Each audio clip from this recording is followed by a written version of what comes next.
नमस्तुभ्यः, ओम नमस्तुभ्यः, ओम नमस्तुभ्यः। अहिंसा परमो धर्म की, आचार्य गुरुवर श्री कुंद कुंद भगवान की, आचार्य गुरुवर श्री ज्ञान सागर मुनि महाराज की।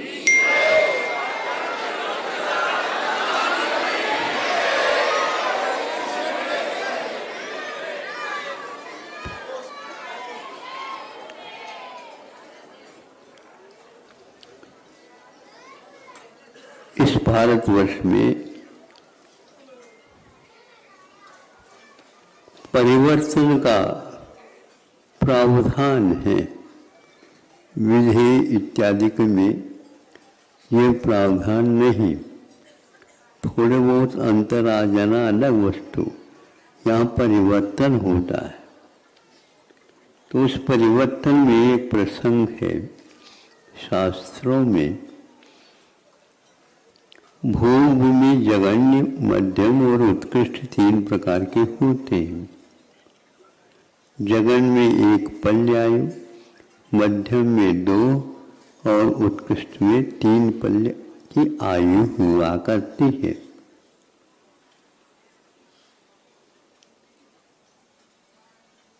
तो वहां पर शादी ब्याह वगैरह नहीं होते, किंतु जन्म लेते समय जुड़वा के रूप में उनका जन्म होता है। जुड़वा में निश्चित एक पुत्री और एक पुत्र, ये पहले से व्यवस्थित है। आज तक उस भूमि में 2 पुत्र एक साथ हो गए हों या 2 पुत्री हो गई हों, ये नियम है। ऐसा क्यों? वही दोनों जब बड़े होंगे समय पर पति पत्नी के रूप में परिवर्तित होंगे। आप कोई भी प्रश्न न पूछे, क्योंकि यह प्रश्न नहीं है, यह वस्तु स्थिति है। फिर इसके उपरांत जब वे दोनों पति पत्नी के रूप में परिवर्तित हो जाते हैं तो संतान तो होगी।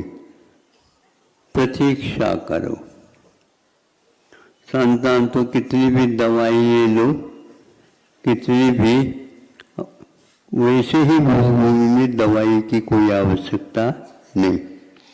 पूर्णोदय की आवश्यकता यहीं पर है, वहाँ पर नहीं है, क्योंकि वह निरोगी काया के साथ ही रहते हैं और उनके जीवन की जो शैली है वह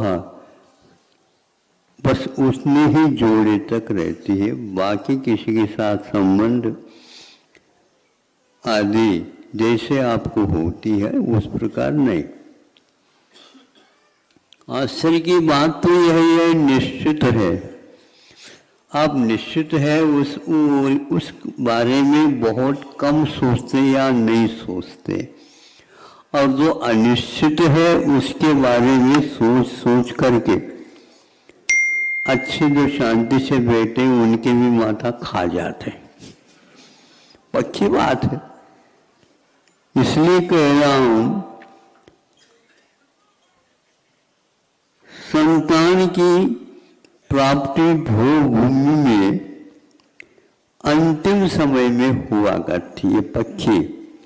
आज तक इसमें भी कोई कमी नहीं रही, किसी की यहाँ जोड़े को कोई पुत्र नहीं मिला हो अथवा आदि आदि। अंत में होंगे, यह वहाँ का नियम है। और यहाँ पर वह नियम लागू करना चाहे तो नहीं। बीच में किसी ने कहा ना कि वो बहुत वर्ष के बाद बालिका हो गई या बालक हो गया, वहां पर पहले होंगे ही नहीं। और अंत में जब माता पिता को छींक और जम्बाई आ जाए तो बस यही पर्याप्त है, उनकी मृत्यु हो जाती है। और उसी समय वहाँ पर जन्म उनका होता है, जुड़वा, मेल जुड़वा का। अब उनके जीवन में कभी बच्चों को देखने का अवसर ही प्राप्त नहीं होता। यदि हो जाए फिर तो भूमि छिन्न भिन्न हो जाए। तो हुए कैसे, नियम है ये। ऐसा क्यों? आप लोग जो नियम है उसके बारे में अध्ययन करो, अपने आप ही भागा दौड़ आपकी शांत हो जाए। आज दादाजी का नंबर, परदादी का भी नंबर आ रहा है और नाती सोच रहा है कि घर संभालने का सौभाग्य हमें कब प्राप्त होगा।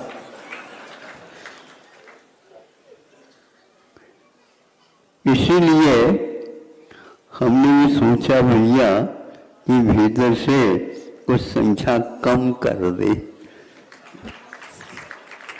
थोड़ी सी सुविधा तो नहीं है वो, लेकिन वह रास्ता मिल गया।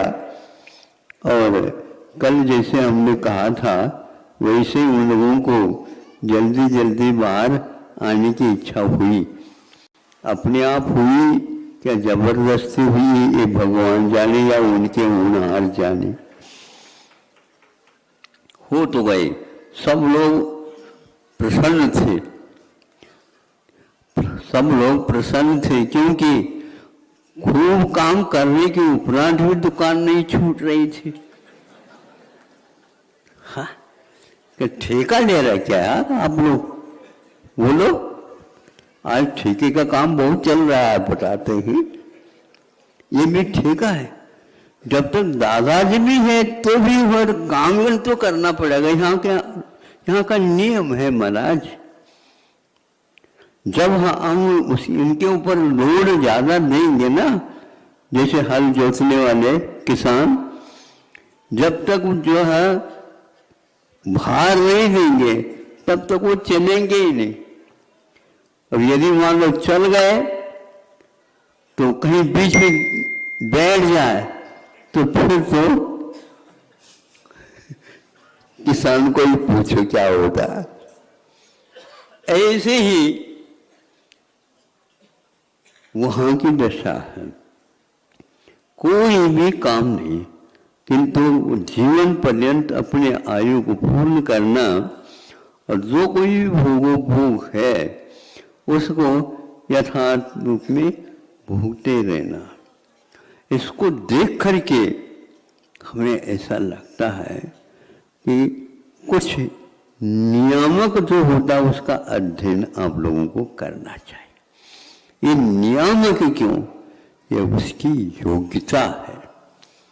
क्योंकि एक स्थान पर लिखा गया है कि पुत्रों का, संतान का रह जाना ही एक प्रकार से उदासी का, एक प्रकार से उत्साह भंग का अवसर प्राप्त होता है। दृष्टि अब पति पत्नी की दोनों आपस में नहीं होगी, किंतु संतान की ओर होती है।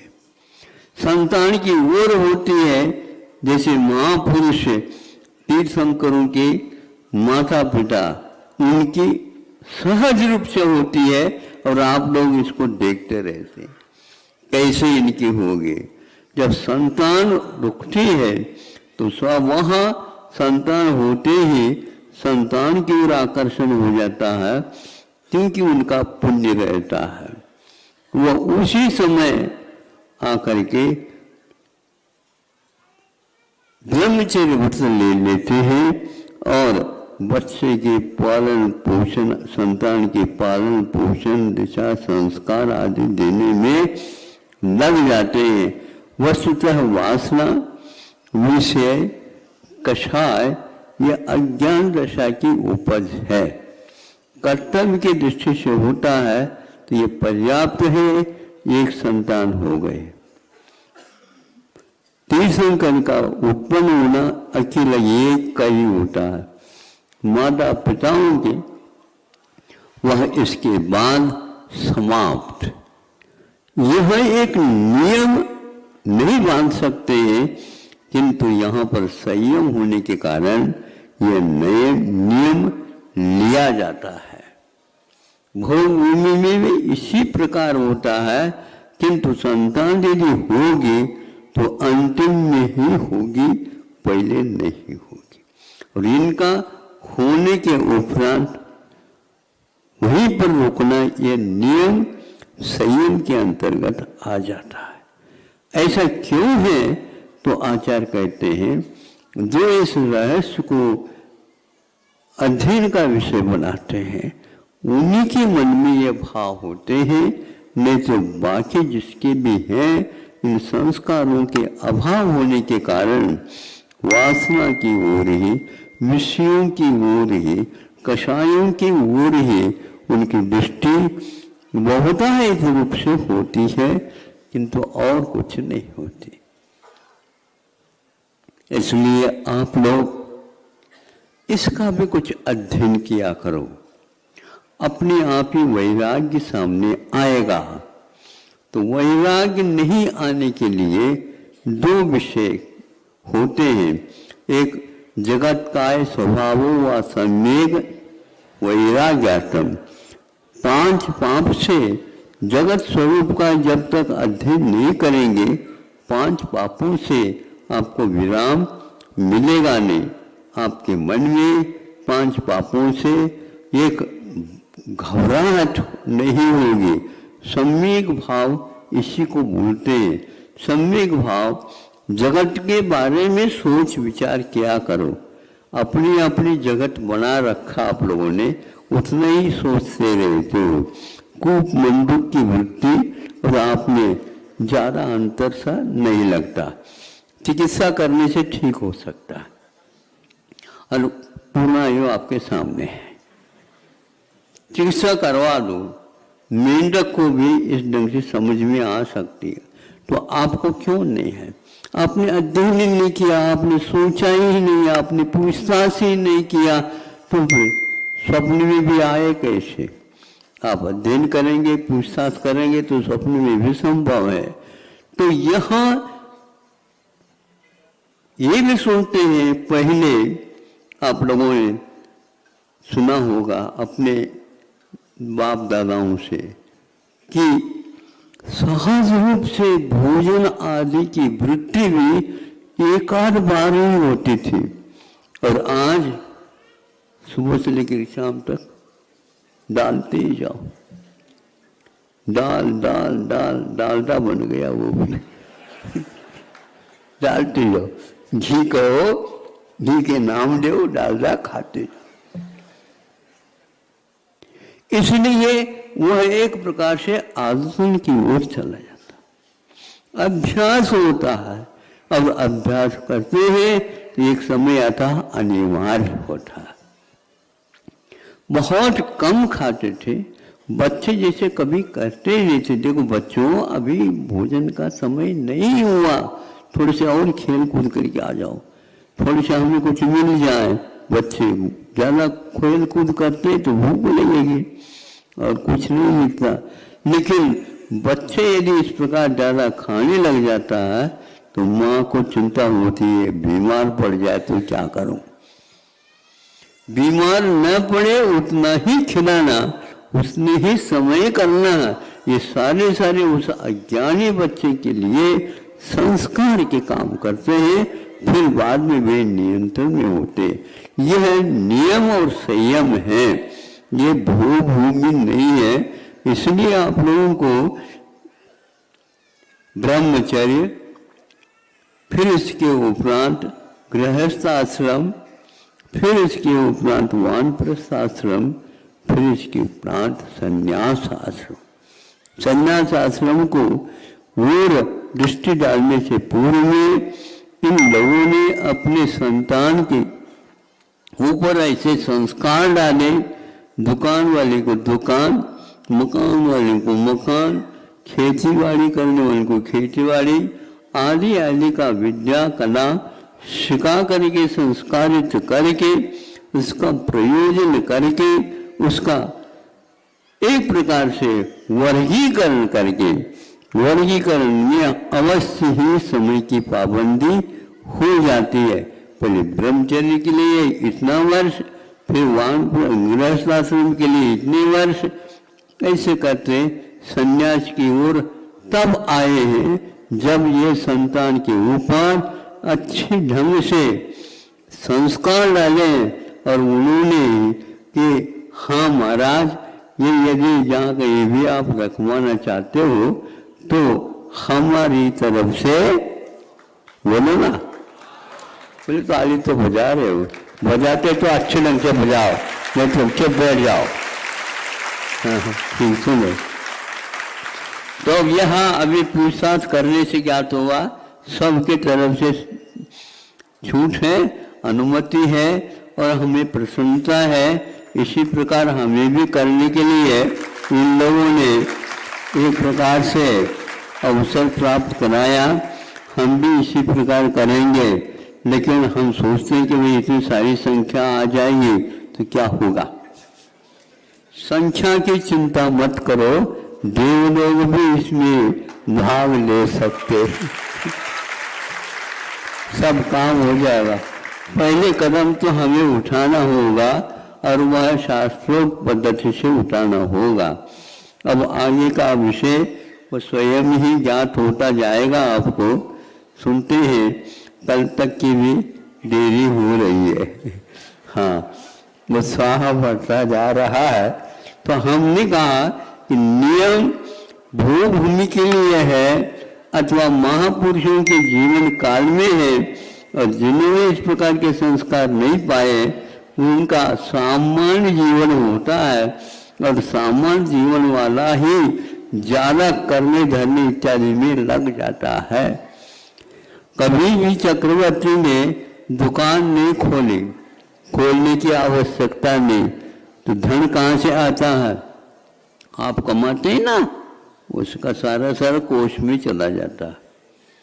तो बैठे बैठे कैसे नहीं, बैठ करके आप लोग कैसे कर रहे हैं उसको संभाल रहे हैं, ये क्षत्रिय का काम होता है। इसी प्रकार अन्यत्र भी लागू होता है और समय पर वहां से निकलते चले जाते।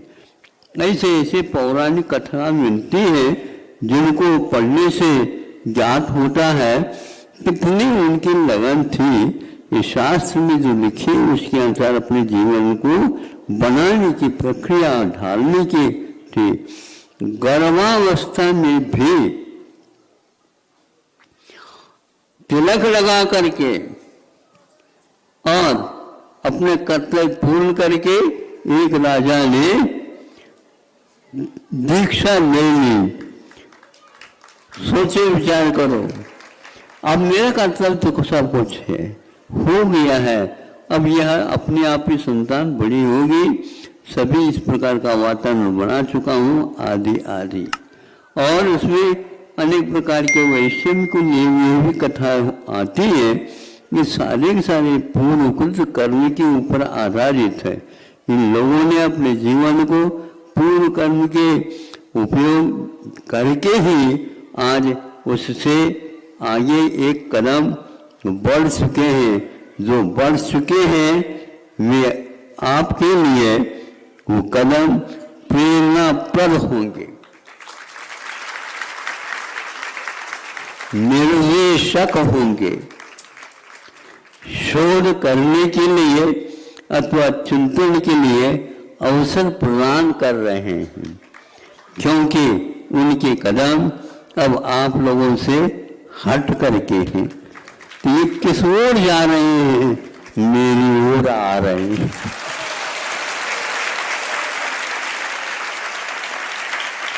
तो हमने सोचा गुरुजी जैसे कहेंगे वैसे हमें करना है, और वो गुरुजी ही हमारे दिमाग में भरते होंगे और उसी के अनुसार विचार आता है, अन्यथा आ ही नहीं सकता। इसी प्रकार का उन्होंने संस्कार डाला। समय हो गया है, किंतु समय पर ये आ करके अपनी भावनाओं को व्यक्त की है। अगला कदम क्या होता है आप जिज्ञासा के साथ देखिए और क्या वो संकल्प लेते हैं। सुनते हैं छोड़ छाड़ करके आ गए हैं महाराज, अब जाने की कोई आवश्यकता। तो इसी की प्रतीक्षा थी श्रावक। हाँ ऊपर बैठ गए, वो अपने आप ही हल्का हो जाता है तो आएगा, जैसे फुग्गा हल्का हो जाता है ना, वो कमल उड़ने लग जाता है। यह हल्का होने का परिणाम है।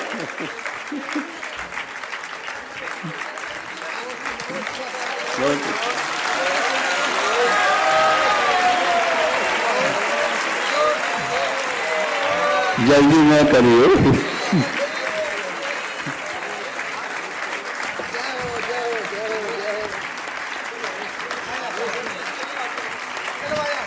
उन्होंने कहा कि हम तो रिजर्वेशन लेकर के आए।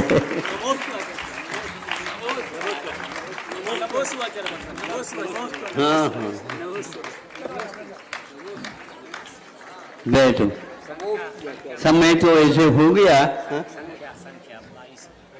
22 हो गया। ठीक ठीक कोई बात नहीं।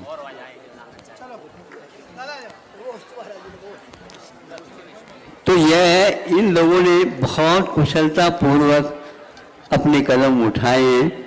प्रभु से हम प्रार्थना करते हैं इनके कदम मजबूती के साथ एक एक धीरे धीरे सही। ये ध्यान रखना, इसमें संयम रखना, देखा देखी कोई कार्य नहीं करना।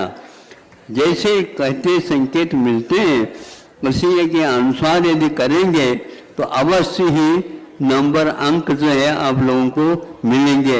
ऐसा नहीं है कि हम मांग करके एक आध नंबर बढ़ा दें, ऐसा नहीं बढ़ सकता। हमारे पास तो संभव ही नहीं। हमारे पास जब चलते थे कृपांक नहीं था, कृपांक नहीं था। एक यदि था तो 1 वर्ष और उस कक्षा का अभ्यास करना, ये अच्छा लगता मुझे। एक बार और करेंगे ना तो वह ठोस और मजबूत हो जाता है। इसलिए प्रत्येक कार्य आपके जो सोपान क्रम से दिए जाएंगे वो मजबूती के साथ और 100% नंबर के साथ आगे बढ़ना चाहिए। अहिंसा परमो।